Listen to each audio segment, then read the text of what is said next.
Hello friends, welcome to Star Education Tricks. आज देखिए हम 8th क्लास की हिस्ट्री का चैप्टर नंबर 9 पढ़ रहे हैं।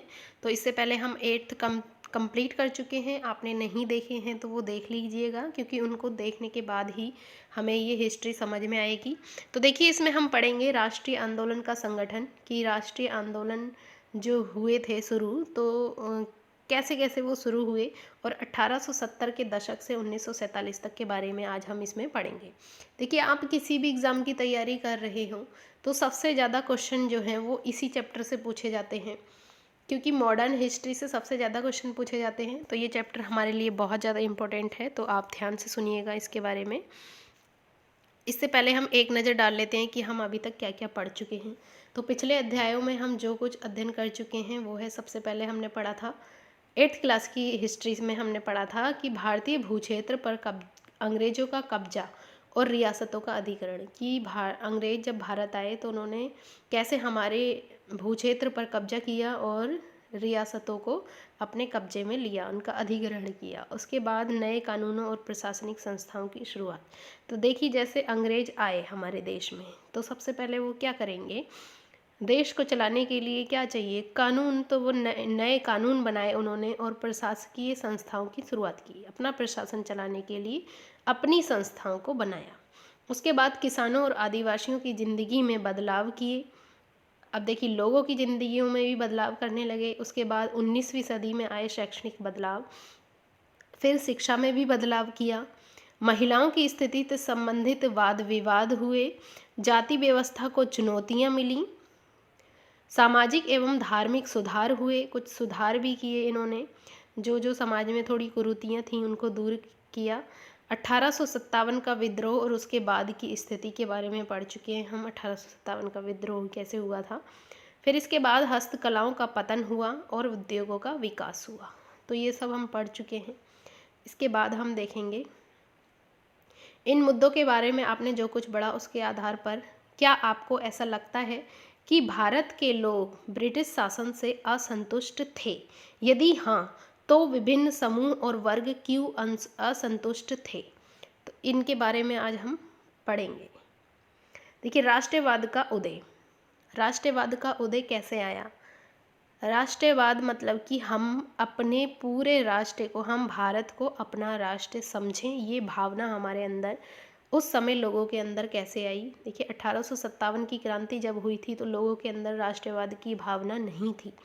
अगर राष्ट्रवाद की भावना होती तो शायद देश और पहले आज़ाद हो चुका होता। तो देखिए उपरोक्त बदलावों ने लोगों को एक अहम सवाल के बारे में सोचने के लिए विवश कर दिया कि ये देश क्या है और किसके लिए है। इसका जवाब धीरे धीरे इस रूप में सामने आया। भारत का मतलब है यहाँ की जनता। भारत यहाँ रहने वाले किसी भी वर्ग, रंग, जाति, पंथ, भाषा या जेंडर वाले तमाम लोगों का घर है। देखिए यहाँ जो लोग भी रहते हैं उनका घर है भारत। ये देश और इसके सारे संसाधन और इसकी सारी व्यवस्था उन सभी के लिए है। इस जवाब के साथ ये एहसास भी सामने आया कि अंग्रेज भारत के संसाधनों व यहाँ के लोगों की ज़िंदगी पर कब्जा जमाए हुए हैं, और जब तक ये नियंत्रण खत्म नहीं होता भारत यहाँ के लोगों का, भारतीयों का नहीं हो सकता। ये बिल्कुल सही बात है, लेकिन लोगों को ये थोड़ी देर से समझ आई थी, क्योंकि अंग्रेज़ों ने यहाँ कब्जा जमा लिया था और यहीं पर आकर यहीं कब्जा किया और भारत के लोगों पर ही शासन करने लगे। इसके बाद यह चेतना, ये जागरूकता जो है, ये 1850 के बाद बने राजनीतिक संगठनों में साफ दिखाई देने लगी थी। 1870 और 80 के दशकों में बने राजनीतिक संगठनों में यह चेतना और गहरी हो चुकी थी। धीरे धीरे लोगों में ये जागरूकता आई जब राजनीतिक संगठन बने थे। इसमें से ज़्यादातर संगठनों की बागडोर जो थी वो वकील आदि अंग्रेजी शिक्षित पेशेवरों के हाथों में थी। पूना सार्वजनिक सभा, इंडियन एसोसिएशन, मद्रास महाजन सभा, बॉम्बे रेजिडेंसी एसोसिएशन और भारतीय राष्ट्रीय कांग्रेस आदि इस तरह के प्रमुख संगठन थे। तो ये देखिए सारे संगठन जो हैं बहुत इम्पोर्टेंट हैं। ये इनकी डेट पूछ ली जाती है कि ये कब संगठित हुए थे। देखते हैं आगे। पूना सार्वजनिक सभा, नाम को गौर से देखिए। सार्वजनिक का मतलब होता है सब लोगों का या सबके लिए। सर्व मतलब सही, जनिक मतलब लोगों का। हालांकि इनमें से बहुत सारे संगठन देश के खास हिस्सों में काम कर रहे थे, लेकिन वे अपने लक्ष्य को भारत के सभी लोगों का लक्ष्य बताते थे। देखिए, बहुत सारे संगठन बने और उनका एक ही लक्ष्य था, जो सारे देश के सारे लोगों का था, वही लक्ष्य उनका था। वो अपने अपने हित के लिए नहीं लड़ रहे थे। उनके मुताबिक उनका लक्ष्य किसी खास इलाके, समुदाय या वर्ग के लक्ष्य नहीं थे। वे इस सोच के साथ काम कर रहे थे कि लोग संप्रभु हों। संप्रभु मतलब कि अपना प्रभु खुद होना, मतलब कि पूरी तरह से किसी भी फैसले के लिए पूरी तरह से स्वतंत्र होना, मतलब बिना किसी हस्तक्षेप के, मतलब अंग्रेजों का हस्तक्षेप ना हो उसमें। संप्रभुता एक आधुनिक विचार और राष्ट्रवाद का बुनियादी तत्व होता है। ये संगठन इस धारणा से चलते थे कि भारतीय जनता को अपने मामलों के बारे में फैसला लेने की आज़ादी होनी चाहिए। देखिए, यहाँ इसका संप्रभु का मतलब दिया है, बाहरी हस्तक्षेप के बिना स्वतंत्र रूप से कदम उठाने की क्षमता को क्या कहते हैं? संप्रभु होना। तो 1870 और 80 के दशकों में ब्रिटिश शासन के प्रति असंतोष और ज़्यादा गहरा हो गया। 1878 में आर्म्स एक्ट पारित किया गया, जिसके जरिए भारतीयों द्वारा अपने पास हथियार रखने का अधिकार छीन लिया गया। देखिए, ये इम्पोर्टेंट है, पूछ लिया जाता है कि आर्म्स एक्ट क्या था।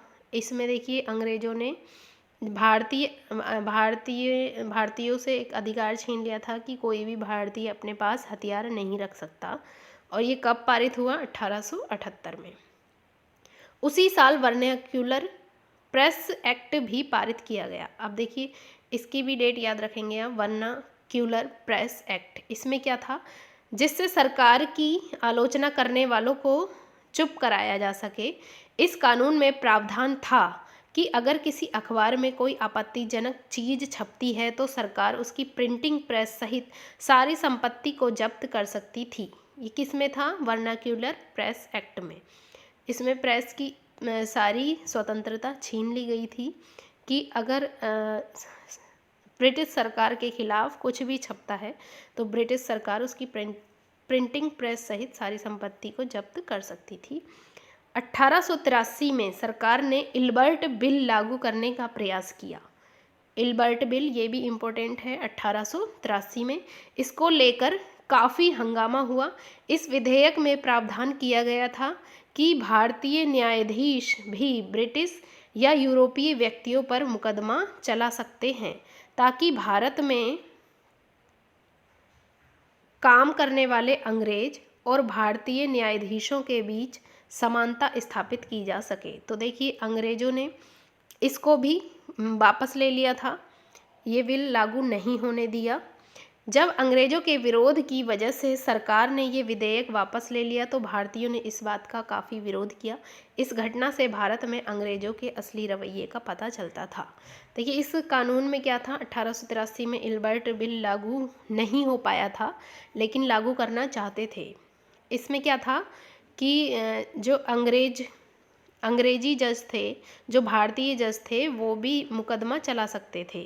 किसके ऊपर? अंग्रेजों के ऊपर। देखिए, अंग्रेज जज जो थे वो भारतीयों के ऊपर मुकदमा चला सकते थे, लेकिन जो भारतीय जज थे वो अंग्रेजों के ऊपर मुकदमा नहीं चला सकते थे। इसलिए ये बिल लागू करने वाले थे, लेकिन अंग्रेजों ने विरोध किया, इस वजह से ये लागू नहीं हो पाया था।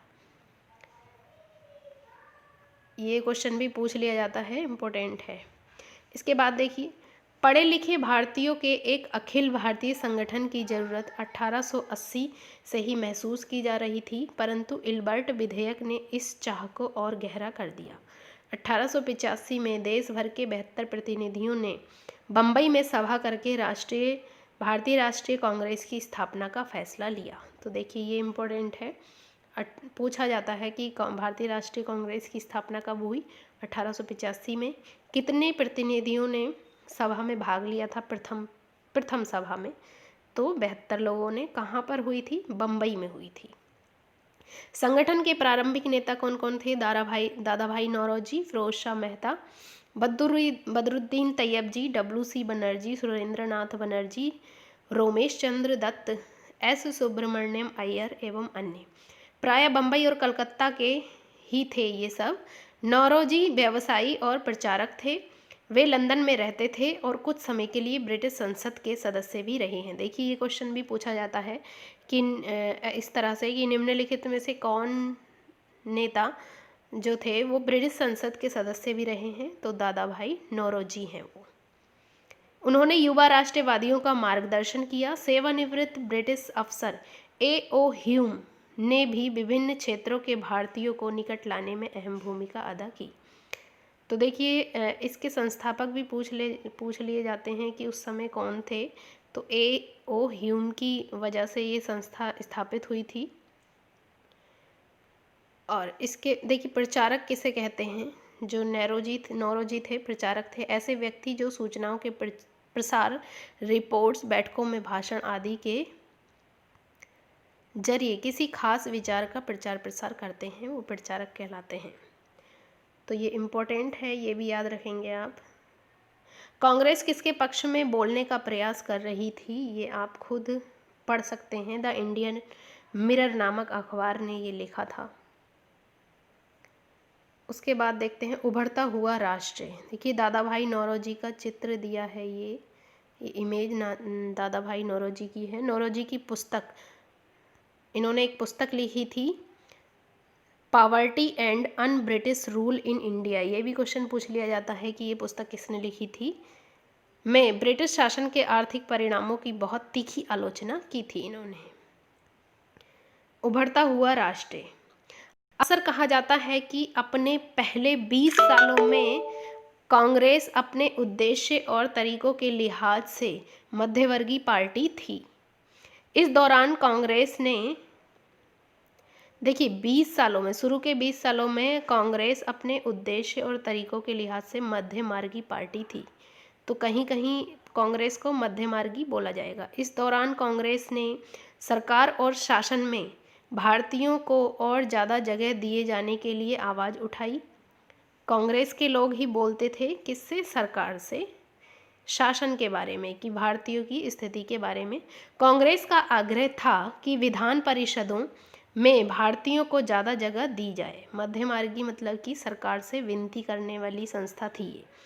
परिषदों को ज़्यादा अधिकार दिए जाएं और जिन प्रांतों में परिषदें नहीं हैं वहाँ उनका गठन किया जाए। कांग्रेस चाहती थी कि सरकार में भारतीयों को ऊंचे पद दिए जाएं। इस काम के लिए उसने मांग की कि सिविल सेवा के लिए लंदन के साथ साथ भारत में भी परीक्षा आयोजित की जाए। पहले देखिए जो ये सिविल सेवा की परीक्षा थी वो सिर्फ लंदन में आयोजित की जाती थी, बाद में भारत में भी आयोजित की जाए, ऐसा कांग्रेस ने बोला था। इसके बाद शासन व्यवस्था के भारतीकरण की मांग नस्लवाद के खिलाफ चल रहे आंदोलन का हिस्सा थी, क्योंकि तब तक ज़्यादातर महत्वपूर्ण नौकरियों पर गोरे अफसरों का ही कब्जा था। अंग्रेज आमतौर पर यह मानकर चलते थे कि भारतीयों को जिम्मेदारी भरे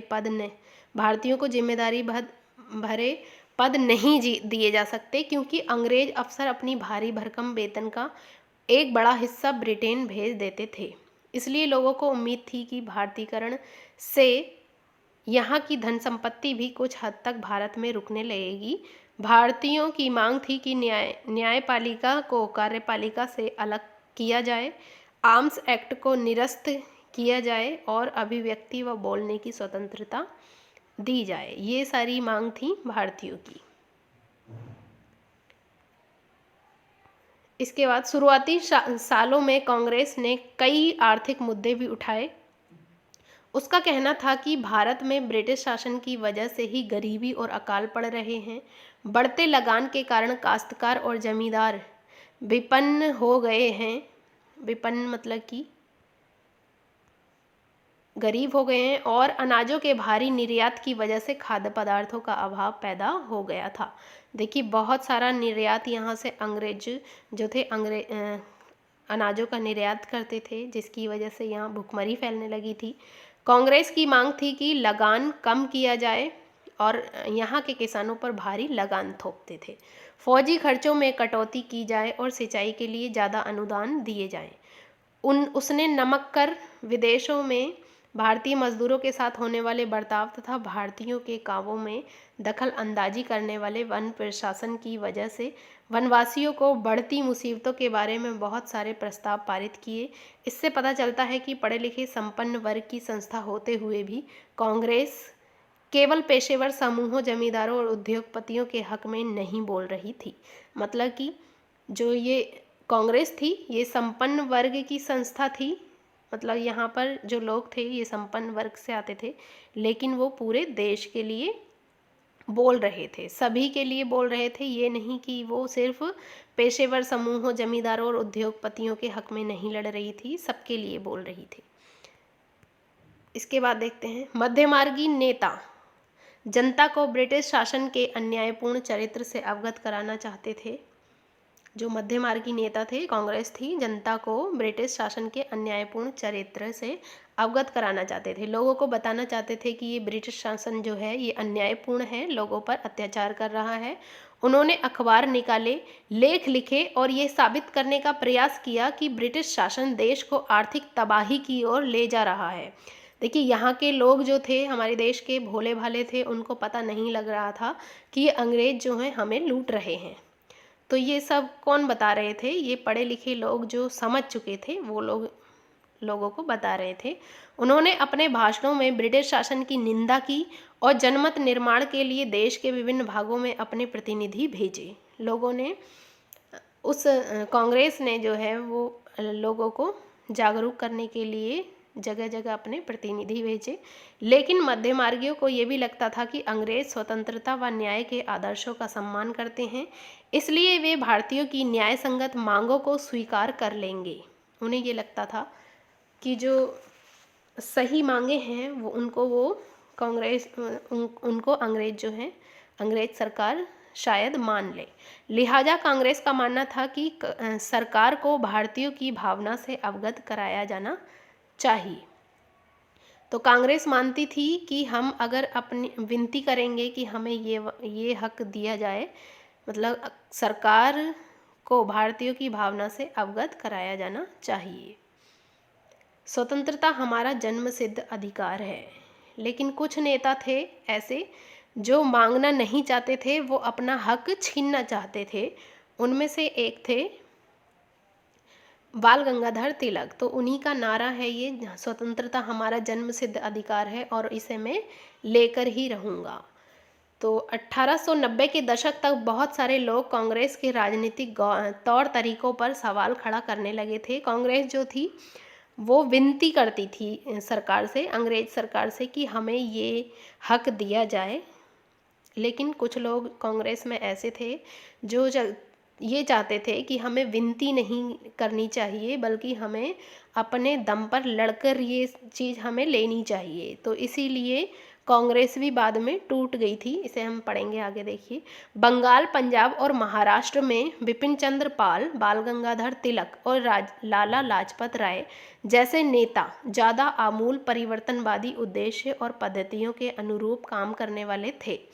इनको बोलते थे,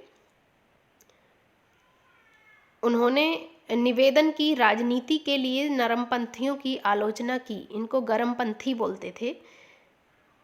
किन किन को? बिपिन चंद्र पाल, बाल गंगाधर तिलक और लाला लाजपत राय। इन्हीं को बोलते थे लाल, बाल और पाल। इनको तीनों को बोलते थे लाल, बाल, पाल। इनका कहना था कि लोगों को सरकार के नेक इरादों पर नहीं बल्कि अपनी ताकत पर भरोसा करना चाहिए। लोगों को स्वराज के लिए लड़ना चाहिए। ये लड़ने वाले थे। तिलक ने नारा दिया, तिलक जी का नारा है, देखिए ये, स्वतंत्रता मेरा जन्मसिद्ध अधिकार है और इसे मैं लेकर रहूँगा। तो ये पूछ लिया जाता है कि निम्नलिखित में से उग्रवादी या फिर गरमपंथी नेता कौन कौन से हैं? तो वो 3 नेता हैं, बिपिन चंद्र पाल, बाल गंगाधर तिलक और लाला लाजपत राय। लाल, बाल, पाल, इन तीनों को ही बोला जाता है। इम्पोर्टेंट है ये भी। इसके बाद देखेंगे 1905 में वायसराय कर्जन ने बंगाल का विभाजन कर दिया। देखिए, जैसे हमारा ये इंडिया का मैप है, इधर की साइड, पूरब की साइड पश्चिम बंगाल है और यहाँ पर बांग्लादेश है इसके सामने। तो बांग्लादेश और पश्चिम बंगाल पहले पूरा एक था, तो उसको बीच वाले हिस्से से अलग कर दिया था। इसको पश्चिम बंगाल, बाद में इसका पश्चिम बंगाल नाम रखा गया। और इसको पीछे का हिस्सा पश्चिम बंगाल कहा गया। पश्चिम बंगाल इसीलिए क्योंकि ये इसको पूर्वी बंगाल कहते थे। बांग्लादेश को पहले पूर्वी बंगाल कहते थे। उस समय जो वायसराय था बंगाल का, वो कौन था? जो भारत का वायसराय था 1905 में, वो कर्जन था, लॉर्ड कर्जन। तो ये 1905 में हुआ था। क्वेश्चन पूछा जाता है कि किसके शासनकाल में बंगाल का विभाजन हुआ? तो कर्जन। और कब हुआ? तो वो 1905 में हुआ। उस वक्त बंगाल ब्रिटिश भारत का सबसे बड़ा प्रांत था। देखिए, ब्रिटिश भारत का सबसे बड़ा प्रांत था बंगाल। बिहार और उड़ीसा के कुछ भाग भी उस समय बंगाल का हिस्सा थे। आज जो बिहार और उड़ीसा के कुछ भाग हैं वो उस समय बंगाल का हिस्सा थे। और जो बांग्लादेश था वो भी बंगाल में ही था। अंग्रेजों का कहना था कि प्रशासकीय सुविधा को ध्यान में रखते हुए बंगाल का बंटवारा करना जरूरी था। तो देखिए, ये क्वेश्चन भी पूछा जाता है कि लॉर्ड कर्जन ने किसके आधार पर बंगाल का विभाजन किया था? तो उसने क्या दिया था? प्रशासकीय सुविधा के लिए। उसने कहा कि प्रशासकीय सुविधा होगी इससे, कि ये बहुत बड़ा है और इसके 2 पार्ट कर देंगे तो प्रशासन में सुविधा हो जाएगी। परंतु इसे प्रशासकीय सुविधा का मतलब क्या था? इससे किसको सुविधा मिलने वाली थी? ये देखिए, ये सब लोगों के प्रश्न थे। जाहिर है इसका ताल्लुक अंग्रेज अफसरों और व्यापारियों के फायदे से था। अंग्रेज अपना ही भला चाह रहे थे, लेकिन सरकार ने गैर बंगाली इलाकों को अलग करने की बजाय उसके पूर्वी भागों को अलग करके असम में मिला दिया था। तो पूर्वी बंगाल को असम में मिला दिया था। ये क्वेश्चन भी इम्पोर्टेंट है, याद रखेंगे। पूर्वी बंगाल को अलग करने के पीछे अंग्रेजों का मुख्य उद्देश्य ये रहा होगा कि बंगाली राजनेताओं के प्रभाव पर अंकुश लगाया जाए और बंगाली जनता को बांट दिया जाए। इसके बाद देखते हैं, बंगाल के विभाजन से देश भर में गुस्से की लहर फैल गई। लोग बहुत गुस्सा हो गए कि बंगाल का विभाजन कर दिया। मध्यमार्गी और आमूल परिवर्तनवादी कांग्रेस के सभी धड़ों ने इसका विरोध किया। सब लोगों ने इसका विरोध किया था कांग्रेस के। विशाल जनसभाओं का आयोजन किया गया और जुलूस निकाले गए। बहुत जुलूस निकाले लोगों ने। जन प्रतिरोध के नए नए रास्ते ढूंढे गए। इससे जो संघर्ष उपजा उसे स्वदेशी आंदोलन के नाम से जाना जाता है। देखिए, क्वेश्चन पूछा जाता है स्वदेशी आंदोलन कब हुआ? तो ये बंगाल का जब विभाजन हुआ तो उससे लोगों ने गुस्से में आकर स्वदेशी आंदोलन किया। यह आंदोलन बंगाल में सबसे ताकतवर था, परंतु अन्य इलाकों में भी इसकी भारी अनुगूंज सुनाई दी। ये देखिए, बाल गंगाधर तिलक का चित्र है। बाल गंगाधर तिलक की एक पत्रिका थी केसरी। देखिए, ये चित्र दिख रहा है, केसरी लिख रहा है। ये मेज पर रखे अखबार का नाम देखिए। तिलक के संपादन में निकाले गए मराठी अखबार केसरी। मराठी अखबार था ये केसरी, और ब्रिटिश शासन का कट्टर आलोचक बन गया था। इस अखबार में ब्रिटिश शासन की इन्होंने कट्टर आलोचना की थी। स्वदेशी आंदोलन के दौरान हजारों लोग जुलूसों में शामिल होने लगे। ये देख सकते हैं आप चित्र, स्वदेशी आंदोलन का चित्र है ये। आंध्र के डेल्टा इलाकों में इसे वंदे मातरम आंदोलन के नाम से जाना जाता था। अब देखिए, स्वदेशी आंदोलन का दूसरा नाम है वंदे मातरम आंदोलन। ये क्वेश्चन पूछा जा सकता है कि आंध्र प्रदेश में इसे किस नाम से जाना गया? तो वंदे मातरम आंदोलन। स्वदेशी आंदोलन ने ब्रिटिश शासन का विरोध किया और स्वयं सहायता, स्वदेशी उद्यमों, राष्ट्रीय शिक्षा और भारतीय भाषा के उपयोग को बढ़ावा दिया गया। स्वराज के लिए आमूल परिवर्तनवादी ने जनता को लामबंद करने और ब्रिटिश संस्थानों व वस्तुओं के बहिष्कार पर जोर दिया। लोगों ने देखिए जो बाहरी वस्तुएं थीं उसका बहिष्कार किया। कपड़ों की, विदेशी कपड़ों की होली भी जलाई थी कि हम, और बहुत सारे लोगों ने, बहुत सारे बच्चों ने स्कूल जाना छोड़ दिया था, कॉलेज जाना छोड़ दिया था। कुछ लोग ब्रिटिश शासन को उखाड़ फेंकने के लिए क्रांतिकारी हिंसा के समर्थक थे। इनमें से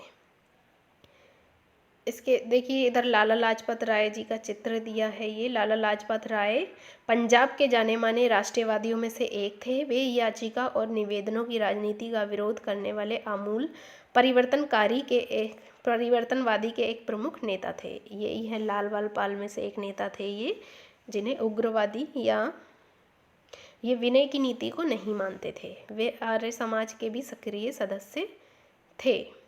20वीं शताब्दी के प्रारंभिक दशकों में कई दूसरी महत्वपूर्ण घटनाएं भी घटी, जैसे कि 1906 में मुसलमान जमींदारों और नवाबों के एक समूह ने, देखिए जो मुसलमान जमींदार थे और जो नवाब थे उनके समूह ने ढाका कहाँ है उस समय, बंगाल में था, बंगाल का विभाजन हो गया था, तो ये आज ढाका कहाँ है, बांग्लादेश में है।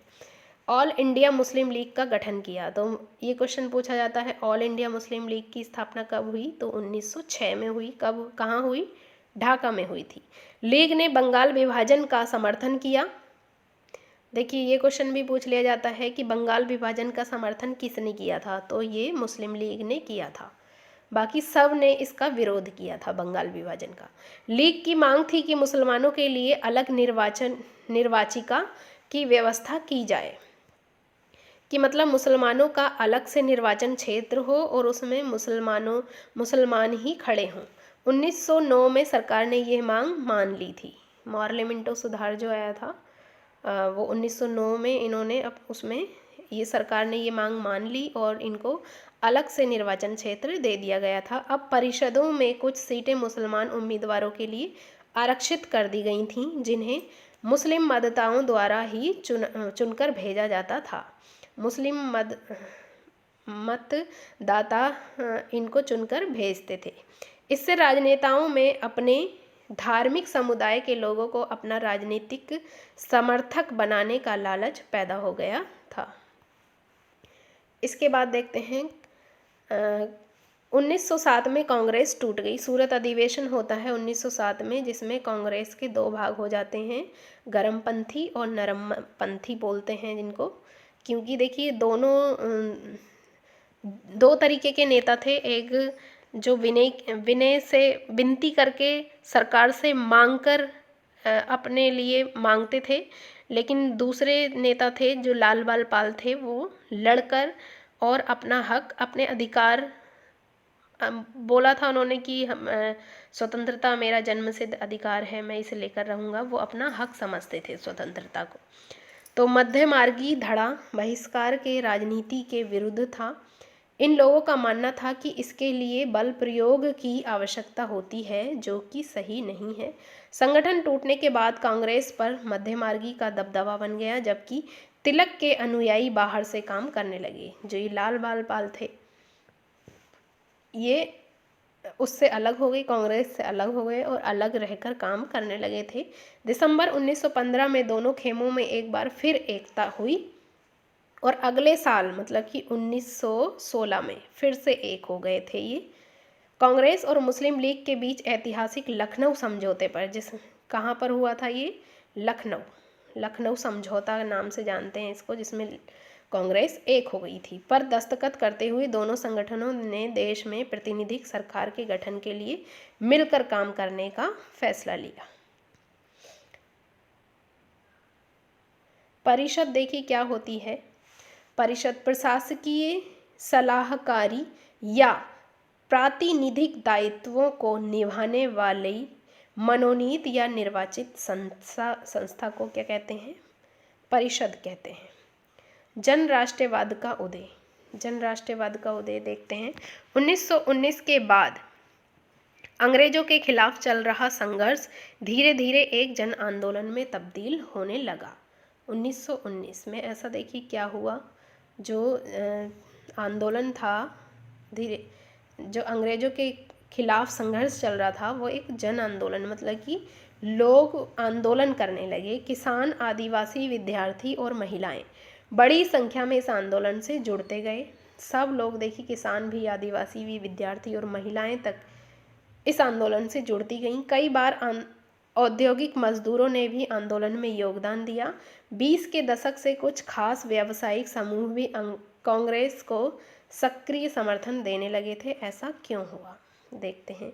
पहला विश्व युद्ध 1914 में स्टार्ट हुआ था और 1919 तक चला था। आर्थिक और राजनीतिक स्थिति बदल दी थी। इस युद्ध की वजह से ब्रिटिश भारत सरकार के रक्षा व्यय में भारी इजाफा हुआ था। देखिए, सरकार को सैनिक चाहिए थे। जब प्रथम विश्व युद्ध हुआ था तो उनको सैनिक चाहिए, सैनिकों के पास हथियार चाहिए थे युद्ध करने के लिए विश्व युद्ध में। तो इसके जो रक्षा व्यय था उसमें बहुत ज़्यादा खर्च हुआ था रक्षा व्यय में। इस खर्चे को निकालने के लिए सरकार ने निजी आय और व्यावसायिक मुनाफे पर कर बढ़ा दिया था।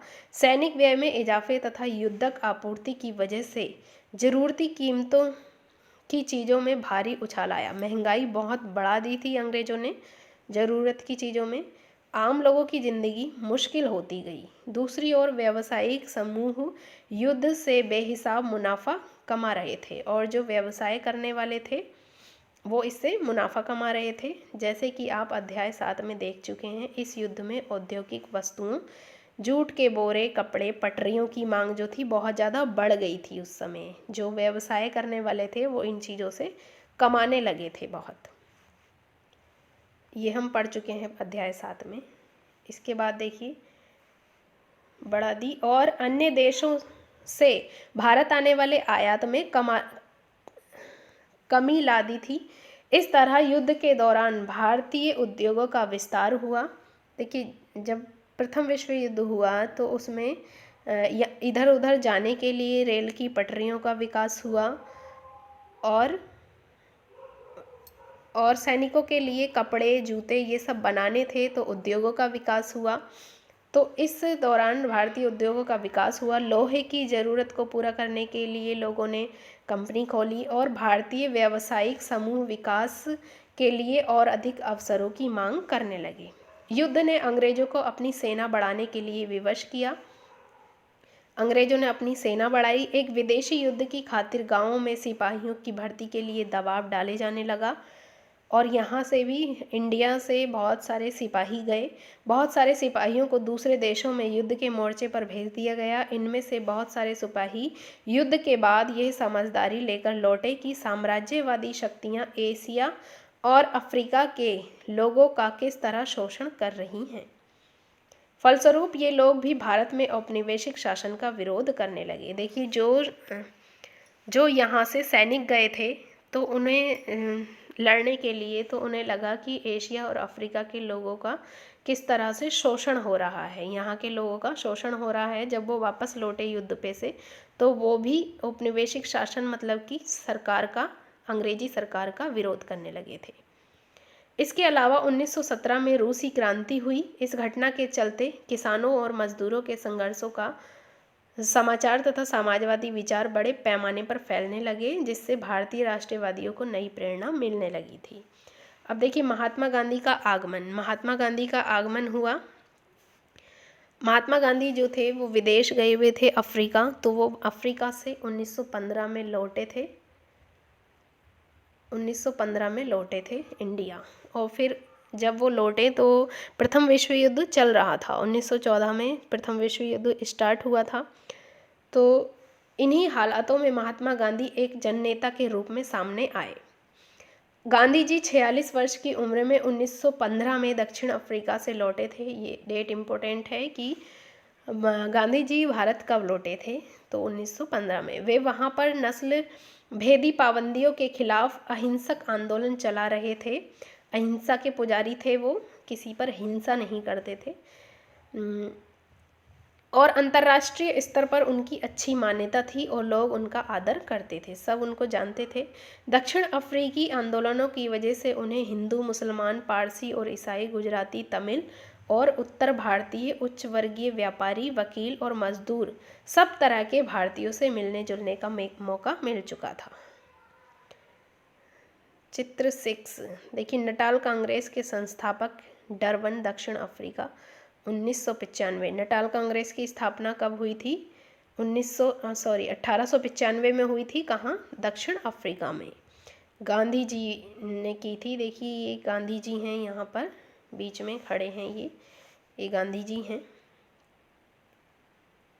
1895 में अन्य भारतीयों के साथ महात्मा गांधी ने नस्ली भेदभाव का विरोध करने के लिए नटाल कांग्रेस का गठन किया। तो देखिए क्वेश्चन पूछ लिया जाता है कि नटाल कांग्रेस का गठन क्यों किया गया था, तो नस्ली भेदभाव को दूर करने के लिए, विरोध करने के लिए। वहाँ पे नस्ल भेदभाव बहुत ज़्यादा थी, गोरे लोगों को ज़्यादा अधिकार दिए जाते थे, काले लोगों को का बहिष्कार किया जाता था अफ्रीका में।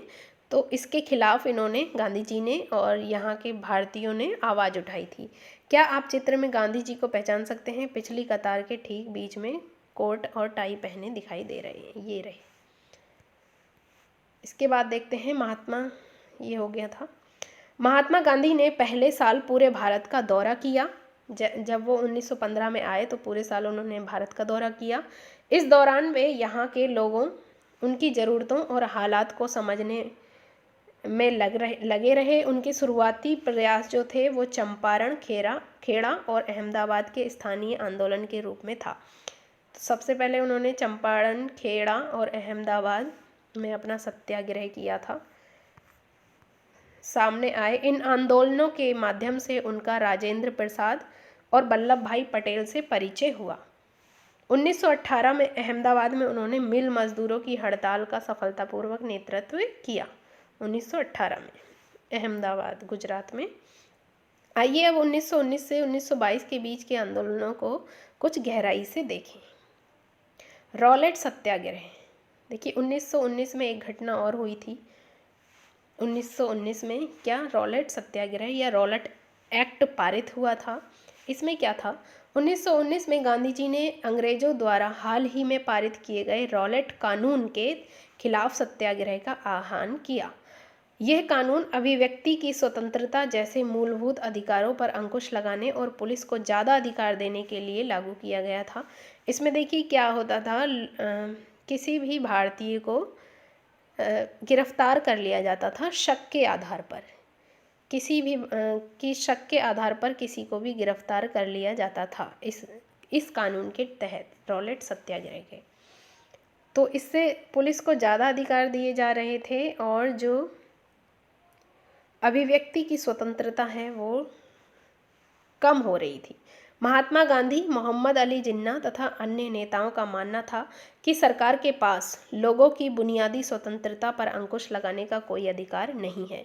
उन्होंने इस कानून को शैतान की करतूत और निरंकुशवादी बताया। शैतान की करतूत कहा इस एक्ट को। गांधी जी ने लोगों से आह्वान किया कि इस कानून का विरोध करने के लिए 6 अप्रैल 1919 को अहिंसक विरोध दिवस के रूप में, अपमान व याचना दिवस के रूप में मनाया जाए, 6 अप्रैल 1919 को। और हड़तालें की जाएं। आंदोलन शुरू करने के लिए सत्याग्रह सभाओं का गठन किया गया। देखिए ये चित्र है, ये वह परिसर जहां जनरल डायर ने लोगों की सभा पर गोलियां चलाई थीं। बाद के इस चित्र में लोग दीवार पर बने गोलियों के निशानों की तरफ इशारा कर रहे हैं। देखिए एक बैठक हो रही थी पंजाब में, और जहाँ पर जनरल डायर ने लोगों की भीड़ पर बैठक में गोलियां चलवा दी थी। तो ये उसी के निशान दिखा रहे हैं लोग, अभी हम पढ़ेंगे इसमें। रॉलेट सत्याग्रह ब्रिटिश सरकार के खिलाफ पहला अखिल भारतीय संघर्ष था। हालांकि ये मोटे तौर पर शहरों तक ही सीमित था। अप्रैल 1919 में पूरे देश में जगह जगह जुलूस निकाले गए और हड़तालों का आयोजन किया गया। सरकार ने इन आंदोलनों को कुचलने के लिए दमनकारी रास्ता अपनाया। बैसाखी 13 अप्रैल के दिन अमृतसर में जनरल डायर द्वारा जलियांवाला बाग में किया गया हत्याकांड इसी दमन का हिस्सा था। तो देखिए लोग जो थे वो सभा कर रहे थे, और उस सभा में बैसाखी का दिन था 13 अप्रैल 1919 में अमृतसर में। तो जनरल डायर ने वहाँ पर जलियांवाला बाग, जगह का नाम था जलियांवाला बाग में, गोलियां चलवा दी थीं और सारे लोग वहाँ पर, बहुत सारे लोग मारे गए थे। तो इस हत्याकांड जो था, ये जलियांवाला बाग हत्याकांड इसी दमन का हिस्सा था। इस जनसंहार पर रविंद्रनाथ टैगोर ने अपनी पीड़ा और गुस्सा जताते हुए नाइटहुड की उपाधि जो थी वापस लौटा दी थी। तो क्वेश्चन पूछ लिया जाता है कि जलियांवाला बाग हत्याकांड में के बाद किस नेता ने नाइटहुड की उपाधि जो थी वो वापस लौटा दी थी। ये अंग्रेज ही देते थे नाइटहुड की उपाधि, तो वो रविंद्रनाथ टैगोर जी थे। नाइटहुड की उपाधि देखिए ब्रिटिश राजा रानी की तरफ से दी जाती थी किसी व्यक्ति की अप्रतिम व्यक्तिगत सफलताओं या जन सेवा के लिए दी जाने वाली उपाधि थी। रॉलेट सत्याग्रह के दौरान लोगों ने ब्रिटिश शासन के खिलाफ हिंदुओं और मुसलमानों के बीच गहरी एकता बनाए रखने के प्रयास किए। महात्मा गांधी भी यही चाहते थे। उनकी राय में भारत यहाँ रहने वाले सभी लोगों यानी सभी हिंदुओं, मुसलमानों और अन्य धर्मों के लोगों का देश है। उनकी गहरी आकांक्षा थी कि हिंदू और मुसलमान किसी भी न्यायपूर्ण उद्देश्य के लिए एक दूसरे का समर्थन करें। खिलाफत आंदोलन और असहयोग आंदोलन, देखिए इसी समय खिलाफत आंदोलन हुआ था। क्या था खिलाफत आंदोलन? खिलाफत का मुद्दा इसी तरह का एक ज्वलंत मुद्दा था। 1920 में अंग्रेजों ने तुर्की के सुल्तान जो खलीफा थे उन पर बहुत सख्त संधि सौंप दी थी अंग्रेजों ने, ठीक है। जलियांवाला बाग हत्याकांड की तरह इस घटना पर भी भारत के लोगों में भारी गुस्सा था। जो भारत के मुसलमान थे वो गुस्सा थे। खिलाफत आंदोलन उन्होंने किया था। भारतीय मुसलमान यह भी चाहते थे कि पुराने ऑटोमन साम्राज्य में स्थित पवित्र मुस्लिम स्थानों पर खलीफा का नियंत्रण बना रहना चाहिए। खिलाफत आंदोलन के नेता मोहम्मद अली और शौकत अली, ये दो नेता थे खिलाफत आंदोलन के। अब एक सर्वव्यापी असहयोग आंदोलन शुरू करना चाहते थे। ये भी असहयोग आंदोलन में मिल गए। गांधी जी ने उनका आह्वान का समर्थन किया और कांग्रेस से आग्रह किया कि वे पंजाब में हुए अत्याचारों, जलियांवाला बाग हत्याकांड और खिलाफत के मामले में हुए अत्याचारों के विरुद्ध मिलकर अभियान चलाएं और स्वराज की मांग करें। तो देखिए जब गांधी जी वापस लौटे अफ्रीका से तो प्रथम विश्व युद्ध चल रहा था। तो गांधी जी जो थे वो अंग्रेजों के साथ थे, क्योंकि अंग्रेजों के लिए उन्होंने सैनिकों को इकट्ठा किया था और घर घर जाकर लोगों से आग्रह किया था कि आप सैनिक में शामिल हों, सेना में शामिल किया था। लेकिन जब ये जलियांवाला बाग हत्याकांड हुआ तो गांधी जी ने उनका समर्थन नहीं किया और असहयोग आंदोलन स्टार्ट कर दिया था कि हम अभी तक तुम्हारा सहयोग कर रहे थे अंग्रेजों का और अब हम नहीं करेंगे। तो असहयोग आंदोलन इसीलिए शुरू हुआ था। ये कब? 1920 में। जलियांवाला बाग हत्याकांड कब हुआ था? 1919 में। और 1920 में असहयोग आंदोलन शुरू हुआ था। अब देखते हैं 1921 से 22 के दौरान असहयोग आंदोलन को और गति मिली और तेज हुआ। ये असहयोग आंदोलन 1920 से 22 के बीच, 21 से 22 के बीच हजारों विद्यार्थियों ने सरकारी स्कूल कॉलेज छोड़ दिए। मोतीलाल नेहरू, C.R. दास, C. राजगोपालाचारी और आसफ अली जैसे बहुत सारे वकीलों ने वकालत छोड़ दी। देखिए ये याद रखेंगे कि मोतीलाल नेहरू, C.R. दास, C. राजगोपालाचारी और आसफ अली, ये सब कौन थे? वकील थे। अंग्रेजों द्वारा दी गई उपाधियों को वापस लौटा दिया गया और विधानमंडलों का बहिष्कार किया गया। जगह जगह लोगों ने विदेशी कपड़ों की होली जलाई। 1920 से 22 के बीच विदेशी कपड़ों के आयात में भारी गिरावट आ गई। आयात मतलब कि दूसरे देशों से जो मंगाते हैं, तो विदेशी कपड़े कम आने लगे। परंतु यह तो आने वाले तूफान की सिर्फ एक झलक थी। देश के ज़्यादातर हिस्से एक भारी विद्रोह के मुहाने पर खड़े थे। अब देखिए विद्रोह शुरू हो जाते हैं। इसके बाद लोगों की पहलकदमी। कई जगहों पर लोगों ने ब्रिटिश शासन का अहिंसक विरोध किया, मतलब हिंसा नहीं की थी। लेकिन कई स्थानों पर विभिन्न वर्गों और समूहों ने गांधी जी के आह्वान के अपने हिसाब से अर्थ निकाले और इस तरह के रास्ते अपनाए जो गांधी जी के विचारों से मेल नहीं खाते थे। जैसे सभी जगह लोगों ने अपने आंदोलनों की स्थानीय मुद्दों के साथ जोड़कर आगे बढ़ाया। कुछ लोगों के स्थानीय मुद्दे भी थे, अपने आंदोलन में उन्होंने उन स्थानीय मुद्दों को भी उठा दिया। आइए ऐसे कुछ उदाहरणों पर विचार करें। क्या क्या थे? देखिए खेड़ा में गुजरात में पाटीदार किसानों ने अंग्रेजों द्वारा थोप दिए गए भारी लगान के खिलाफ अहिंसक अभियान चलाया। उन्होंने खेड़ा के जो किसान थे उन्होंने स्थानीय मुद्दा उठाया कि हम पर लगान ज़्यादा थोपा गया है, तो इसका भी विरोध किया। तटीय आंध्र प्रदेश और तमिलनाडु के भीतरी भागों में शराब की दुकानों की घेरीबंदी की गई। आंध्र प्रदेश के गुंटूर जिले में आदिवासी और गरीब किसानों ने बहुत सारे वन सत्याग्रह किए। इन सत्याग्रहों में कई बार वे चराई शुल्क अदा किए बिना भी अपने जानवरों को जंगल में छोड़ देते थे। उनका विरोध इसलिए था क्योंकि औपनिवेशिक सरकार ने वन संसाधनों पर उनके अधिकारों को बहुत सीमित कर दिया था। देखिए, जो वो थे वो अपने वन में रहते थे, तो वनों पर उनका अधिकार था, लेकिन अंग्रेजों ने वो अधिकार भी छीन लिए थे, इसलिए वो विद्रोह कर रहे थे। उन्हें यकीन था कि गांधी जी उन पर लगे कर कम करा देंगे और वन कानूनों को ख़त्म कर देंगे। वन कानून भी अंग्रेजों ने अपने हिसाब से बना लिए थे। बहुत सारे वन गांवों में किसानों ने स्वराज का ऐलान कर दिया, क्योंकि उन्हें उम्मीद थी कि गांधी राज जल्दी ही स्थापित होने वाला है। सिंध में मुस्लिम व्यापारी और किसान खिलाफत के आह्वान पर बहुत उत्साहित थे। बंगाल में भी खिलाफत असहयोग के गठबंधन ने जबरदस्त सांप्रदायिक एकता को जन्म दिया और राष्ट्रीय आंदोलन को नई ताकत प्रदान की। पंजाब में सिखों के अकाली आंदोलन ने, देखिए पंजाब में कौन सा आंदोलन चलने लगा? अकाली आंदोलन। अंग्रेजों की सहायता से गुरुद्वारों में जमे बैठे भ्रष्ट महंतों को हटाने के लिए आंदोलन चलाया।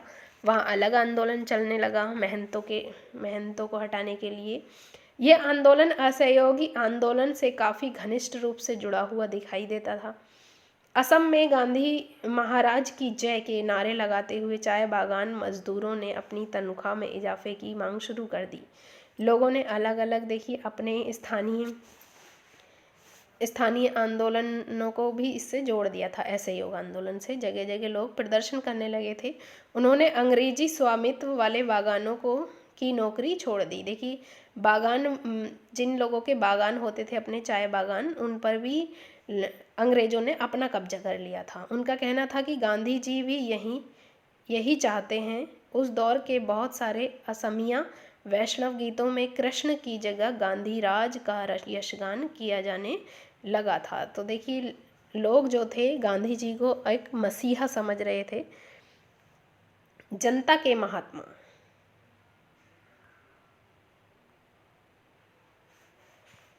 अब देखते जनता के महात्मा। इन उदाहरणों के आधार पर हम देख सकते हैं कि कई जगह के लोग गांधी जी को एक तरीके का मसीहा, एक ऐसा व्यक्ति मानने लगे थे जो उन्हें मुसीबतों और गरीबी से छुटकारा दिला सकता है। गांधी जी वर्गीय टकरावों की बजाय वर्गीय एकता के समर्थक थे, परंतु किसानों को लगता था कि गांधी जी जमींदारों के खिलाफ उनके संघर्ष में मदद देंगे। खेतीहर मजदूरों को यकीन था कि गांधी जी उन्हें जमीन दिला देंगे। कई बार आम लोगों ने खुद अपनी उपलब्धियों के लिए भी गांधी जी को श्रेय दिया। उदाहरण के लिए, एक शक्तिशाली आंदोलन के बाद संयुक्त प्रांत जो वर्तमान में उत्तर प्रदेश है, उस समय संयुक्त प्रांत कहलाता था, स्थित प्रतापगढ़ के किसानों ने पट्टेदारों की गैरकानूनी बेदखली को रुकवाने में सफलता पा ली थी, परंतु उन्हें लगता था कि ये सफलता उन्हें गांधी जी की वजह से मिली है। कई बार गांधी जी का नाम लेकर आदिवासियों और किसानों ने ऐसी कार्रवाई भी की जो गांधीवादी आदर्शों के अनुरूप नहीं थी।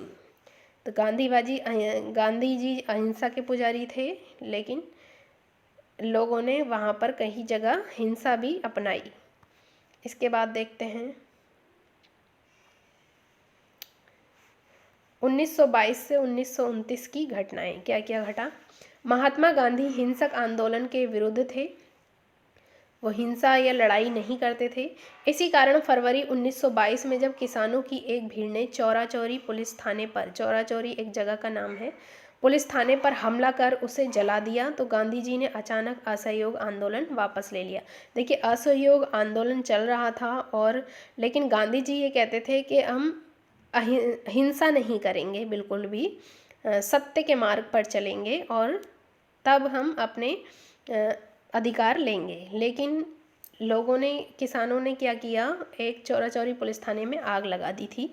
उस दिन 22 पुलिस वाले मारे गए थे। किसान इसलिए बेकाबू हो गए थे क्योंकि पुलिस ने उनके शांतिपूर्ण जुलूस पर गोली चला दी थी। किसानों ने क्यों लगाई उसमें आग थाने में? क्योंकि क्योंकि पुलिस ने उनके जुलूस पर गोली चला दी थी। तो इसी कारण असहयोग आंदोलन वापस ले लिया गांधी जी ने। तो क्वेश्चन पूछा जाता है कि असहयोग आंदोलन कब वापस लिया गया था? तो 1922 में। क्यों? चौरा चौरी घटना के बाद।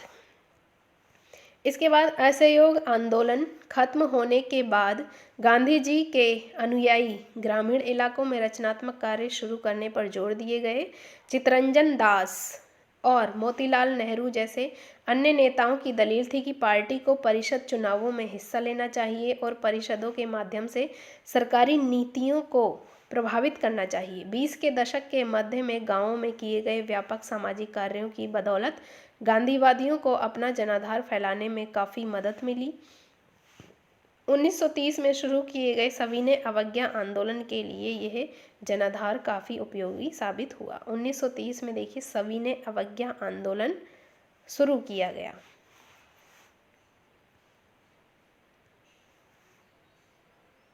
भारतीय कम्युनिस्ट पार्टी और हिंदुओं के संगठन राष्ट्रीय स्वयंसेवक संघ आरएसएस की स्थापना 20 के दशक के मध्य की दो महत्वपूर्ण घटनाएं थीं। क्या क्या? भारतीय कम्युनिस्ट पार्टी और राष्ट्रीय स्वयंसेवक संघ, इनकी स्थापना के वर्ष पूछ लिए जाते हैं। इनकी स्थापना कब हुई? आरएसएस 20 के दशक के मध्य, 20 मतलब 1920 के मध्य, 1920 से 1930 तक का दशक होता है, 10 वर्ष का समय, और इसके बीच में 1925, तो 1925 को हुई थी। भारत के भविष्य को लेकर इन पार्टियों की सोच में गहरा फर्क रहा है। अपने अध्यापकों की सहायता से उनके विचारों के बारे में पता लगाएं। उसी दौरान क्रांतिकारी राष्ट्रवादी भगत सिंह भी सक्रिय थे। इस दशक के आखिर देखिए चित्तरंजन दास जी का चित्र दिया है। स्वतंत्रता आंदोलन में चित्तरंजन दास एक मुख्य नेता थे। वह पूर्वी बंगाल में वकील थे। असहयोग आंदोलन में काफ़ी सक्रिय रहे थे। इस दशक के आखिर में कांग्रेस ने पूर्ण स्वराज का प्रस्ताव पारित किया। जवाहरलाल नेहरू की अध्यक्षता में 1929 में पारित किए गए इस प्रस्ताव के आधार पर 26 जनवरी 1930 को पूरे देश में स्वतंत्रता दिवस मनाया गया। देखिए 26 जनवरी 1930 को पूरे देश में स्वतंत्रता दिवस के रूप में मनाया गया था। देखिए जो हमारा जो संविधान है वो 26 जनवरी को ही क्यों लागू हुआ, उसका रीज़न यही था क्योंकि 26 जनवरी 1930 को हमारे देश में स्वतंत्रता दिवस मनाया गया था, इसलिए हमारा संविधान भी 26 जनवरी को लागू किया गया था पूर्ण रूप से। साइमन कमीशन का विरोध करते आंदोलनकारी हैं ये। देखिए साइमन कमीशन आया था हमारे भारत में, तो इसका विरोध किया लोगों ने। क्यों किया था? तो देखिए इसमें एक भी भारतीय नहीं था, इसलिए साइमन कमीशन का विरोध किया गया। पढ़ लेते हैं। 1927 में इंग्लैंड में बैठी ब्रिटिश सरकार ने लॉर्ड साइमन की अगुवाई में, लॉर्ड साइमन व्यक्ति थे, उनकी अगुवाई में एक आयोग भारत भेजा। इस आयोग को भारत के राजनीतिक भविष्य का फैसला करना था। तो देखिए इस आयोग में कोई भारतीय प्रतिनिधि नहीं था। इस फैसले की वजह से भारत में भारी असंतोष पैदा हुआ, लोग नाराज हुए। सभी राजनीतिक संगठनों ने भी आयोग के बहिष्कार का फैसला किया। सारे भारतीयों ने इसका बहिष्कार किया। जब कमीशन के सदस्य भारत पहुंचे तो प्रदर्शनकारियों ने उनका स्वागत किया गया। प्रदर्शनकारियों का नारा था साइमन वापस जाओ, साइमन गो बैक। देखिए ये लिखा है साइमन गो बैक के नारे लगाए थे। और साइमन का कमीशन का विरोध करते हुए ही बाल गंगाधर तिलक की मृत्यु हो गई थी। देखेंगे अभी। बहरे कानों को सुनाने के लिए धमाके की ज़रूरत होती है। इंकलाब जिंदाबाद किसने कहा? ये भगत सिंह ने। देखिए, भगत सिंह, चंद्रशेखर आजाद, सुखदेव और उनके जैसे अन्य क्रांतिकारी राष्ट्रवादी औपनिवेशिक शासन तथा अमीर शासक वर्गों से लड़ने के लिए मजदूरों और किसानों की क्रांति चाहते थे। इस काम को पूरा करने के लिए उन्होंने 1928 में दिल्ली स्थित फिरोज शाह कोटला में हिंदुस्तान सोशलिस्ट रिपब्लिक एसोसिएशन की स्थापना की थी। किसने की थी? ये देखिए, क्वेश्चन पूछा जाता है कि Hindustan socialist Republic association HSRA की स्थापना कब हुई थी? 1928 में। किसने की थी? भगत सिंह ने। चंद्रशेखर आज़ाद ने स्थापना की थी 17 दिसंबर 1928 को। भगत सिंह, चंद्रशेखर आज़ाद एवं राजगुरु ने लाला लाजपत राय पर लाठीचार्ज करने वाले सैंडर्स नामक पुलिस अफसर की हत्या की थी। तो इसी लाठीचार्ज के कारण बाद में लाला लाजपत राय की मृत्यु हो गई थी। लाठीचार्ज क्यों हुआ था? ये साइमन का विरोध कर रहे थे, इस वजह से। अपने साथी राष्ट्रवादी B.K. दत्त के साथ भगत सिंह ने 8 अप्रैल 1929 को केंद्रीय विधान परिषद में बम फेंका था। किसके साथ? B.K. दत्त के साथ भगत सिंह ने। क्रांतिकारियों ने अपने पर्चे में कहा था कि उनका मकसद किसी की जान लेना नहीं, बल्कि बहरों को सुनाना है तथा विदेशी सरकार को उसके द्वारा किए जा रहे भयानक शोषण से अवगत कराना है। तो इन्होंने पर्चे फेंके थे और पर्चों में ये लिखा था। भगत सिंह, सुखदेव और राजगुरु को जो इसी कारण 23 मार्च 1931 को फांसी पर चढ़ा दिया गया। उस समय भगत सिंह की आयु सिर्फ 23 वर्ष की थी। देखिए, इतनी छोटी उम्र में उनको फांसी पर चढ़ा दिया गया था। तो आप ये डेट याद रखेंगे, 23 मार्च 1931। ये पूछ ली जाती है कि कब फांसी पर चढ़ाया गया। ये भगत सिंह का चित्र दिया है। इसके बाद देखिए, दांडी मार्च। पूर्ण स्वराज अपने आप आने वाला नहीं था। देखिए, पूर्ण स्वराज मतलब कि हम पूरे स्वतंत्र जो हैं, हम खुद से अपना राज चलाएं। पूर्ण स्वराज अपने आप आने वाला नहीं था। भारत ऐसे कैसे दे देते? इसके लिए लोगों को लड़ाई में उतरना था। 1930 में गांधी जी ने ऐलान किया कि वे नमक कानून तोड़ने के लिए यात्रा निकालेंगे। देखिए, इसी समय जब नमक कानून तोड़ने के लिए के बाद ही सविनय अवज्ञा आंदोलन शुरू हुआ था। उस समय नमक के उत्पादन और बिक्री पर सरकार का एक अधिकार होता था। देखिए, उस समय जो था, नमक का उत्पादन और बिक्री सिर्फ सरकार ही करेगी और कोई नहीं कर सकता। महात्मा गांधी और अन्य राष्ट्रवादियों का कहना था कि हम नमक पर टैक्स वसूलना पाप है, क्योंकि हमारे भोजन का एक बुनियादी हिस्सा होता है नमक। नमक सत्याग्रह ने स्वतंत्रता की व्यापक चाह को लोगों की एक खास शिकायत सभी से जोड़ दिया था और इसी तरह अमीरों और गरीबों के बीच मतभेद पैदा नहीं होने दिया। गांधी जी और उनके अनुयायी साबरमती से 240 किलोमीटर दूर स्थित दांडी तट पैदल चलकर गए। 240 किलोमीटर कहाँ से? साबरमती से कहाँ तक? दांडी तक पैदल चलकर गए और वहाँ उन्होंने तट पर बिखरा नमक जो था इकट्ठा करते हुए नमक कानून का सार्वजनिक रूप से उल्लंघन किया। इसी कारण इसको कहते हैं सविनय अवज्ञा आंदोलन। सविनय कि हम सविनय से सादर के सहित सादर अवज्ञा मतलब कि हम आज्ञा का पालन नहीं करेंगे, अवज्ञा करेंगे। सविनय अवज्ञा आंदोलन। नमक कानून तोड़ा था इन्होंने, इसीलिए इसको नाम दिया गया सविनय अवज्ञा आंदोलन। महात्मा गांधी चित्र है ये, देखिए, महात्मा गांधी का और इनके अनुयायी थे। महात्मा गांधी प्राकृतिक नमक इकट्ठा करते हुए नमक कानून की अवहेलना कर रहे हैं, कानून तोड़ रहे हैं, अवज्ञा कर रहे हैं। 6 अप्रैल 1930 दांडी में। स्वतंत्रता संघर्ष में महिलाएं। कर्नाटक की अंबाबाई। आप देखिए, स्क्रीनशॉट लेके इसको पढ़ सकते हैं खुद से। उन्होंने पानी उबालकर भी नमक बनाया। इस आंदोलन में किसानों, आदिवासियों और महिलाओं ने बड़ी संख्या में हिस्सा लिया।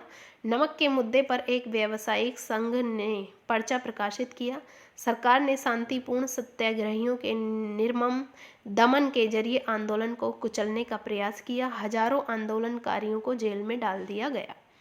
देखिए, ये चैप्टर बहुत ज़्यादा इम्पोर्टेंट है, आप अच्छे से पढ़ेंगे इसको, और एक बार में सारी चीज़ें अगर आपने कभी नहीं पढ़ा है तो समझ में नहीं आएंगी। आपको ये 2 बार एटलीस्ट ये वीडियो देखनी है अच्छे से। अगर आपने पहले से पढ़ रखा है थोड़ा बहुत तो आपको ये समझ में आ जाएगा सब कुछ। भारतीय जनता के साझा संघर्षों के चलते आखिरकार 1935 के गवर्नमेंट ऑफ इंडिया एक्ट 1935 में आया था गवर्नमेंट ऑफ इंडिया एक्ट में प्रांतीय स्वायत्तता का प्रावधान किया गया। प्रांतीय स्वायत्तता मतलब कि प्रांत को स्वायत्तता मिल जाएगी। सरकार ने ऐसा ऐलान किया कि 1937 में प्रांतीय विधायिकाओं के लिए चुनाव कराए जाएंगे। 1937 में प्रांतीय चुनाव हुए थे। इन चुनावों के परिणाम आने पर 11 में से 7 प्रांतों में कांग्रेस की सरकार बनी थी। 11 प्रांतों में चुनाव हुए थे जिसमें से 7 प्रांतों में कांग्रेस की सरकार बनी। प्रांतीय स्तर पर 2 साल के कांग्रेसी शासन के बाद सितंबर 1939 में दूसरा विश्व युद्ध छिड़ गया। देखिए, 1939 में दूसरा विश्व युद्ध हुआ। हिटलर के प्रति आलोचनात्मक रवैये के कारण कांग्रेस के नेता ब्रिटेन के युद्ध प्रयासों में मदद देने के लिए तैयार थे। इसके बदले में वे चाहते थे कि युद्ध के बाद भारत को स्वतंत्र करा दिया जाए। अंग्रेजों ने ये बात नहीं मानी। कांग्रेसी सरकारों ने इसके विरोध में इस्तीफा दे दिया था। महात्मा गांधी के साथ जो है सरोजनी नायडू हैं, ये देख सकते हैं आप। और ये कहाँ का चित्र है? ये पेरिस 1931 का चित्र है। 1920 के दशक की शुरुआत से ही राष्ट्रीय आंदोलन में सक्रिय सरोजनी नायडू दांडी यात्रा के मुख्य नेताओं में से एक थी। दांडी यात्रा में भी थी ये। भारतीय राष्ट्रीय कांग्रेस के अध्यक्ष पद पर पहुंचने वाली ये पहली महिला थी। कांग्रेस की अध्यक्ष भी रही हैं ये कब? 1925 में पहली भारतीय महिला थी। एनी बेसेंट भी रही हैं लेकिन वो विदेशी थी। प्रांतीय स्वायत्तता क्या है? देखिए, संघ के भीतर रहते प्रांतों की तुलनात्मक रूप से स्वतंत्र निर्णय लेने की क्षमता को कहते हैं प्रांतीय स्वायत्तता। भारत छोड़ो आंदोलन 1942। देखिए, भारत छोड़ो आंदोलन कब शुरू हुआ था? अगस्त 1942 में। प्रदर्शनकारी हर जगह पुलिस से लोहा ले रहे थे। हजारों लोग गिरफ्तार हुए, हजार से ज़्यादा मारे गए और असंख्य लोग घायल हुए थे। किसमें? असहयोग भारत छोड़ो आंदोलन में। बोस और IANA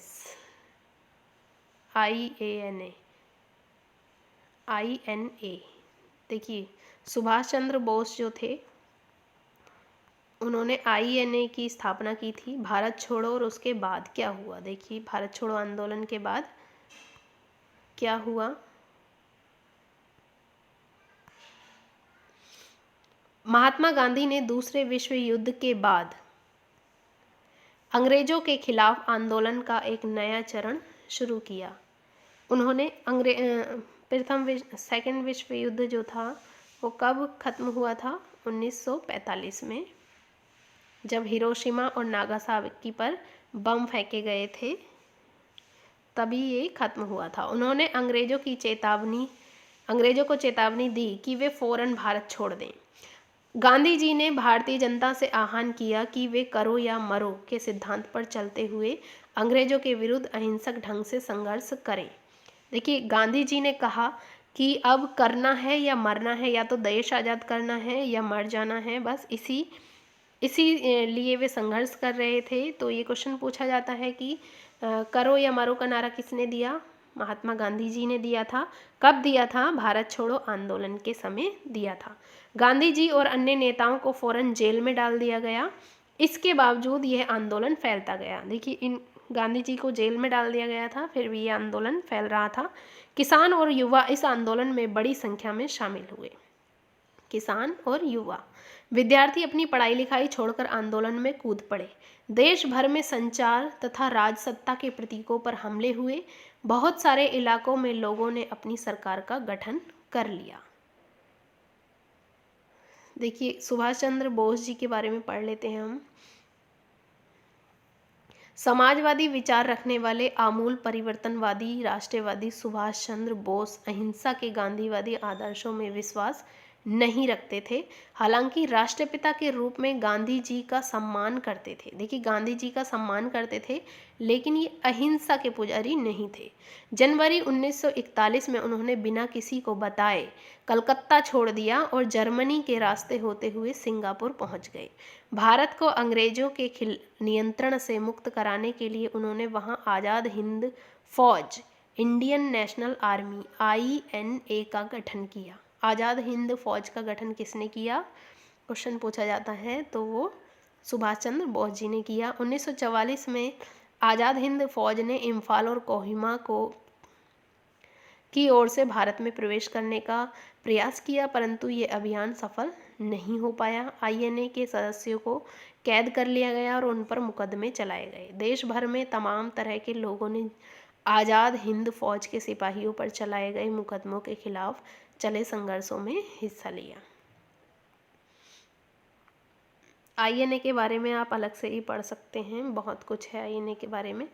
सबसे पहले अंग्रेजों ने बर्बर दमन का रास्ता अपनाया। 1943 के अंत तक 90,000 से ज़्यादा लोग गिरफ्तार कर लिए गए थे और लगभग 1,000 लोग पुलिस की गोली से मारे गए थे। बहुत सारे इलाकों में हवाई जहाज़ों से भी भीड़ पर गोलियां बरसाने के आदेश दिए गए, परंतु आखिरकार इस विद्रोह ने ब्रिटिश राज को घुटने टेकने के लिए मजबूर कर दिया। किसने? भारत छोड़ो आंदोलन ने। स्वतंत्रता और विभाजन की ओर। देखिए भारत छोड़ो आंदोलन में आखिरकार जीत हमारी हुई, तो हमें स्वतंत्रता मिली। 1940 में मुस्लिम लीग ने देश के पश्चिमोत्तर तथा पूर्वी क्षेत्रों में मुसलमानों के लिए स्वतंत्र राज्यों की मांग करते हुए एक प्रस्ताव पारित किया। कब? 1940 में। 1940 में ही भारत और पाकिस्तान बनने का निर्णय ले लिया था। जो मुस्लिम लीग थी उसने प्रस्ताव पारित किया कि हमें स्वतंत्र अलग राज्य चाहिए, अलग देश चाहिए। स्वतंत्र राज्य मतलब यहाँ देश से ही है। इस प्रस्ताव में विभाजन या पाकिस्तान का जिक्र नहीं था। उन्होंने ये बोला था कि हमें अलग देश चाहिए। मुस्लिम लीग ने उपमहाद्वीप के मुसलमानों के लिए स्वायत्त व्यवस्था की मांग क्यों की थी? 1930 के दशक के आखिरी सालों से लीग मुसलमानों और हिंदुओं को अलग अलग राष्ट्र मानने लगी थी। इस विचार तक पहुंचने में 20 और 30 के दशकों में हिंदुओं और मुसलमानों के कुछ संगठनों के बीच हुए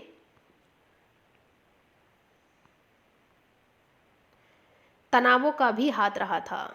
हिंदू और मुस्लिमों के बीच में तनाव चल रहे थे। 1937 के प्रांतीय चुनावों संभवतः इससे भी ज़्यादा बड़ा कारण रहे। 1937 में जो चुनाव हुए थे प्रांतीय, वो इसका कारण रहे थे। इन चुनावों ने मुस्लिम लीग को इस बात का यकीन दिला दिया था कि यहाँ मुसलमान अल्पसंख्यक हैं और किसी भी लोकतांत्रिक संरचना में उन्हें हमेशा गौण भूमिका निभानी पड़ेगी। लीग को यह भी भय था कि संभव है कि मुसलमानों को प्रतिनिधित्व ही न मिल पाए। 1937 में मुस्लिम लीग संयुक्त प्रांत में कांग्रेस के साथ मिलकर सरकार बनाना चाहती थी, परंतु कांग्रेस ने इस प्रस्ताव को स्वीकार नहीं किया, जिससे फासला और बढ़ गया। किसके बीच? हिंदू और मुस्लिमों के बीच। 30 के दशक में मुस्लिम जनता को अपने साथ लामबंद करने में कांग्रेस की विफलता ने भी लीग को अपना सामाजिक जनाधार फैलाने में मदद दी। 40 के दशक के शुरुआती सालों में जिस समय कांग्रेस के ज़्यादातर नेता जेल में थे, उसी समय लीग ने अपना प्रभाव फैलाने के लिए तेजी से प्रयास किए। 1945 में विश्व युद्ध खत्म होने के बाद 1945 में विश्व युद्ध समाप्त हुआ था। अंग्रेजों ने भारतीय स्वतंत्रता के लिए कांग्रेस और लीग से बातचीत शुरू कर दी। यह वार्ता असफल रही क्योंकि लीग का कहना था कि उसे भारतीय मुसलमानों की एकमात्र प्रतिनिधि माना जाए। कांग्रेस इस दावे को मंजूर नहीं कर सकती थी क्योंकि बहुत सारे मुसलमान अभी भी उसके साथ थे। देखिए बहुत सारे मुसलमान जो थे वो कांग्रेस के साथ थे और ज़्यादातर मुसलमान जो थे वो मुस्लिम लीग के साथ थे। 1946 में दोबारा प्रांतीय चुनाव हुए। 1946 में फिर से चुनाव होते हैं। सामान्य निर्वाचन क्षेत्रों में कांग्रेस का प्रदर्शन तो अच्छा रहा, परंतु मुसलमानों के लिए आरक्षित सीटों पर लीग को बेजोड़ सफलता मिली। लीग पाकिस्तान की मांग पर चलती रही। लीग पाकिस्तान की मांग कर रही थी। मार्च 1946 में ब्रिटिश सरकार ने इस मांग का अध्ययन करने और स्वतंत्र भारत के लिए एक सही राजनीतिक बंदोबस्त सुझाने के लिए 3 सदस्यीय परिसंघ भारत भेजा। इस परिसंघ ने सुझाव दिया कि भारत अविभाजित रहे। उन्होंने लीग के कहने को नहीं माना, अलग राष्ट्र की प्रस्ताव को अस्वीकार कर दिया। उसे मुस्लिम बहुल क्षेत्रों को कुछ स्वायत्तता देते हुए एक ढीले ढाले महासंघ के रूप में संगठित किया जाए। कांग्रेस और मुस्लिम लीग दोनों ही इस प्रस्ताव के कुछ खास प्रावधानों पर सहमत नहीं थे। अब देश का विभाजन अवश्यंभावी था।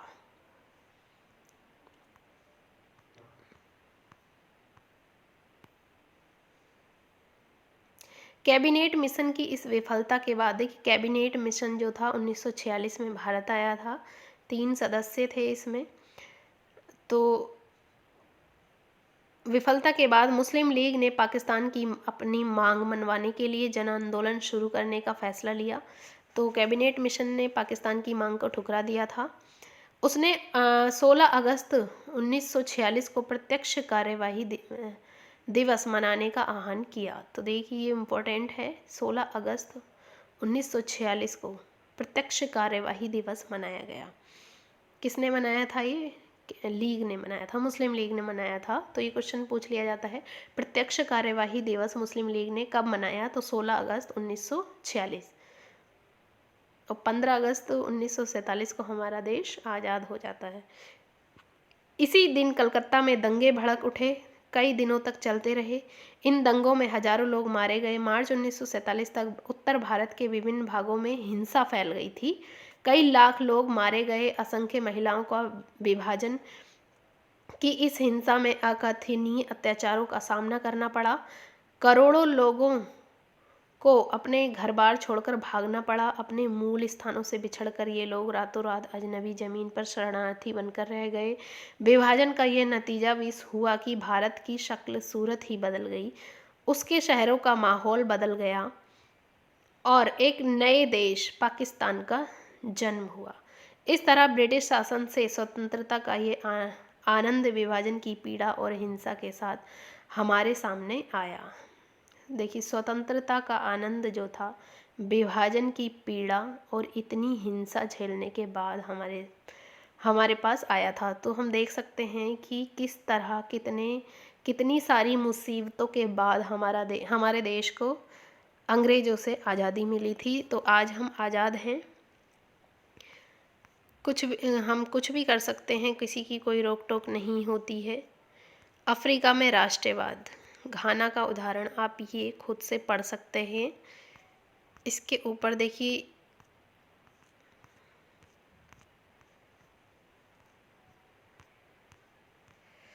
मौलाना आज़ाद तथा कांग्रेस कार्यकारी समिति के अन्य सदस्य। देखिए मौलाना आज़ाद के बारे में दिया है, इनसे क्वेश्चन पूछ लिया जाता है, इम्पोर्टेंट है ये। मौलाना आज़ाद का जन्म मक्का में हुआ था, ये क्वेश्चन पूछ लिया जाता है, कई बार पूछा गया है मौलाना आज़ाद का जन्म कहाँ हुआ था। तो ये मक्का में हुआ था। उनके पिता बंगाली और माँ अरब मूल की थीं। बहुत सारी भाषाओं के जानकार, आज़ाद इस्लाम के विद्वान और वहादत दीन यानी सभी धर्मों के बुनियादी एकता के हिमायती थे। ये गांधीवादी आंदोलनों में हमेशा सक्रिय रहने वाले और हिंदू मुस्लिम एकता के पक्के हिमायती थे। क्वेश्चन पूछ लिया जाता है कि हिंदू मुस्लिम एकता के पक्के हिमायती कौन थे? तो वो मौलाना आज़ाद थे। मौलाना अबुल कलाम आज़ाद नाम था इनका। उन्होंने जिन्ना के 2 राष्ट्रीय सिद्धांत का विरोध किया था। नेक्स्ट देखते हैं चित्र 17। गांधी जिन्ना वार्ता में पहले गांधी जी के साथ बात करते चक्रवर्ती राजगोपालाचारी हैं। ये 1944 में गांधी जी हैं, ये राजगोपालाचारी हैं। वयोवृद्ध राष्ट्रवादी और दक्षिण में नमक सत्याग्रह के नेता सी राजगोपालाचारी 1946 में बनी अंतरिम सरकार के सदस्य थे और स्वतंत्र भारत के पहले भारतीय गवर्नर जनरल रहे हैं ये सी राजगोपालाचारी। क्वेश्चन पूछ लिया जाता है कि स्वतंत्र भारत के पहले भारतीय गवर्नर जनरल कौन थे? तो सी राजगोपालाचारी थे। भारतीय थे ये, भारतीय याद रखेंगे आप। और उन्हें लोग राजा जी के नाम से जानते थे। राजा जी नेशनल पार्क भी इन्हीं के नाम पर है। आगे देखते हैं चित्र 18। सरदार वल्लभ भाई पटेल 1945 से 47 के दौरान आज़ादी के लिए चली वार्ताओं में एक अहम भूमिका अदा की थी इन्होंने। पटेल नादियाड गुजरात के एक गरीब किसान व्यवसायी परिवार से थे। 1918 के बाद स्वतंत्रता आंदोलन की अगली कतार में रहने वाले पटेल 1931 में कांग्रेस के अध्यक्ष भी रहे थे। ये महात्मा गांधी के साथ मोहम्मद अली जिन्ना हैं 1944। 1920 तक हिंदू मुस्लिम एकता के समर्थन में सक्रिय रहे जिन्ना ने लखनऊ समझौता करवाने में एक अहम भूमिका अदा की थी। 1934 के बाद उन्होंने मुस्लिम लीग को पुनर्जीवित किया। अंत में वे पाकिस्तान के स्थापना के सबसे मुख्य प्रवक्ताओं की कतार में जा पहुँचे। पहले हिंदू मुस्लिम एकता के हिमायती थे ये, बाद में पाकिस्तान की तरफ चले गए।